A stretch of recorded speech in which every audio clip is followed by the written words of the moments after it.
धनमुद्रा urban multistate cooperative credit society limited नांदेडची ही नवी वार्षिक सर्वसाधारण सभा थाटामाटात मान्यवरांच्या व सभासदांच्या उपस्थितीत संपन्न झाली। नांदेड शहरातील विसावा पॅलेस येथे दिनांक 8 सप्टेंबर रोजी Dhanmudra urban multistate cooperative credit society limited नांदेडच्या सन 2023-24 या आर्थिक वर्षाच्या 9व्या वार्षिक सर्वसाधारण सभेचे आयोजन करण्यात आले होते। या संस्थेची स्थापना 2015 मध्ये झाली। संस्थेची प्रगती सुरुवातीला संत होती, परंतु जानेवारी 2021 पासून संस्थेने गरुड झेप घेतली आहे।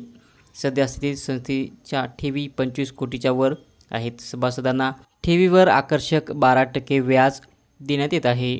संस्थेच्या संचालक मंडळाने सामाजिक बांधिलकीची जाण ठेवून भागधारकांचे आर्थिक हित जोपासण्यासाठी ग्राहक व सभासदांसाठी अल्पठेव, आर.डी, ग्रायको लोन, वाहन व सोने तारण कर्ज उपलब्ध करून दिले आहे। ग्राहक हाच ईश्वर मानून तत्पर व विनम्र सेवा देण्याचा प्रयत्न संस्थेच्या वतीने देण्यात येत आहे, असा अहवाल सभासदांसमोर या वार्षिक सर्वसाधारण सभेत सादर करण्यात आला। या सभेत अनेक सभासदांची मोठ्या संख्येने उपस्थिती होती। आज Dhanmudra multistate credit society limited Nanded या संस्थेची 9वी वार्षिक सर्वसाधारण सभा थाटामाटात संपन्न झालेली आहे। आज जवळपास आमची ही सर्वसाधारण सभा चालू असताना, ही संस्था कार्यरत असताना प्रगतीचा आलेख जो आहे आमचा जवळपास 150% प्रगतीचा अहवाल। ही संस्था आम्ही 2021 ला हस्तांतर केले, त्यावेळेस जवळपास संस्थेचं 1,71,00,000 डिपॉझिट होतं आणि 2,26,00,000 हे कर्ज होतं। जवळपास आमचं 7 लाख रुपये तोट्यामध्ये ही संस्था हस्तांतर केली आहे।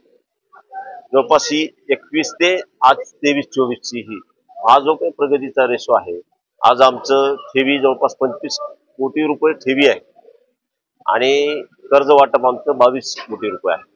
आज सभासद जी संख्या आहे आमची जवळपास 6,873 ही सभासद संख्या आहे। त्याच्यामुळे ही संस्थेची जी काही वाटचाल आहे जवळपास आमची खूप मोठी घोडदौड चालू आहे। संस्थेला जे काही ठेवीदार आहेत त्यांना आम्ही 12% व्याजानं ठेवी त्यांच्या घेतोय आणि त्यांना मंथली व्याज हे आम्ही त्यांच्या अकाउंटला जमा करतोय। ही मोबाईल बँकिंग सुविधा आहे, ऑनलाईन त्यांना ट्रान्झॅक्शन पण आहे आमच्याकडून। या सगळ्या सुविधा ज्या काही नॅशनलाइज बँकेला आहे त्या सुविधा आमच्या या संस्थेत आहेत। एवढंच या प्रसंगी आपल्याला सांगू इच्छितो।